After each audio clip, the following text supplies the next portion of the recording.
Irrespective of whether you're a developer having years of experience working into the industry or just a student who is preparing to crack the Salesforce PD1 exam, there are certain topics that you all need to master in order to crack this certification exam. Let's see what they are.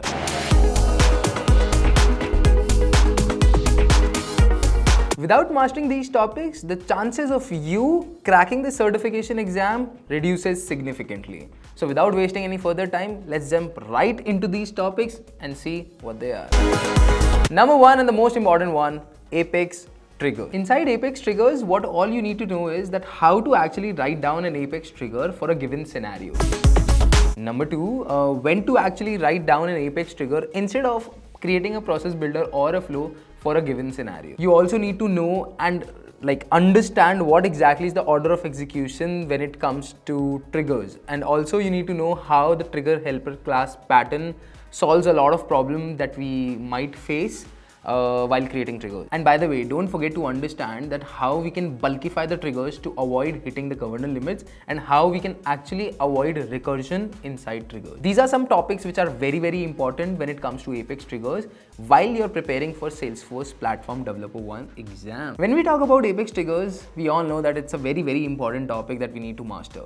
But how can we forget the second most important topic, which is SOQL and SOSL. When it comes to SOQL and SOSL, you first and foremost need to understand when to use which one. Like, you should know the differences between SOQL and SOSL, and when exactly do you need to use SOQL and when exactly you need to use SOSL. Apart from these, you also need to know the return types of SOQL and SOSL queries, also the different functions that you can use, functions as well as keywords that you can use with SOQL and SOSL. And by the way, you also need to master how to write queries which fetches data from more than one object in SOQL. That is something that we call as relationship query, like in which there is A and B, and A and B both are related to each other, and you need to write down a query in which we fetch the data from A as well as B. The third and a very important topic that we all need to master in order to crack the Salesforce PD1 exam is Apex testing. We need to understand what exactly is the significance of start test and stop test method. This is something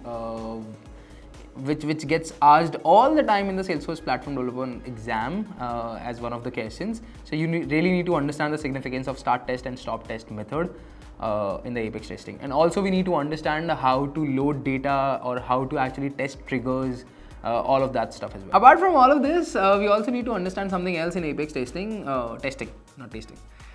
which is the significance of different annotations, like at is test bracket or parenthesis, whatever you want to call it. See all data is equals to true. You need to understand what exactly this means. Apart from this, there are some other annotations as well, like at test visible, at test setup. You need to understand the significance of all of this. And also, there's one more thing.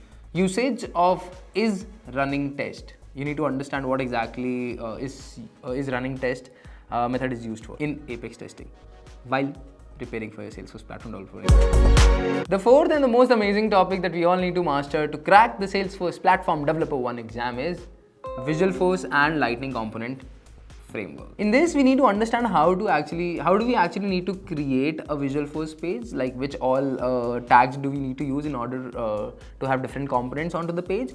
Along with that, we also need to understand what are the different types of controllers and when to use which one. Apart from this, we also need to understand the Lightning Component framework and its significance. Along with that, we also need to know the difference between Aura and the Lightning Component framework.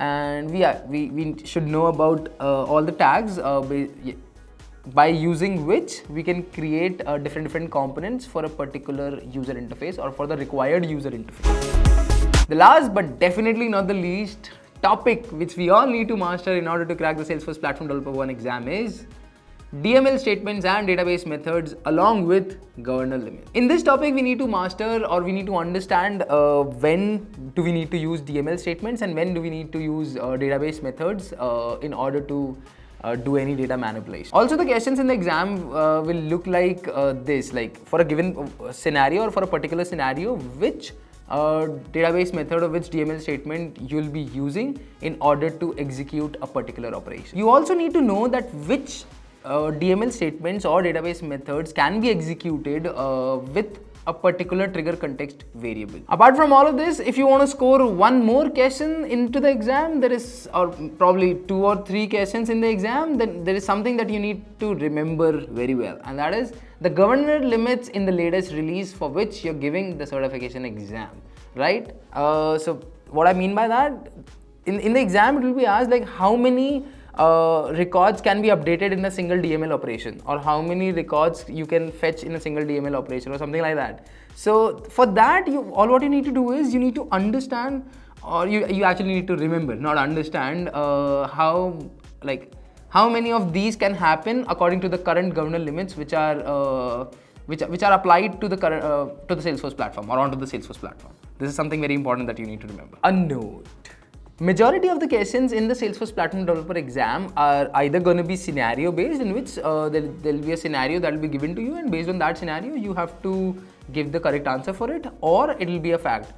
So my quick suggestion for this is that you all need to be, or should be, hands-on with the development in order to give this certification exam. Don't just get some questions, get some practice questions and prepare based on that only.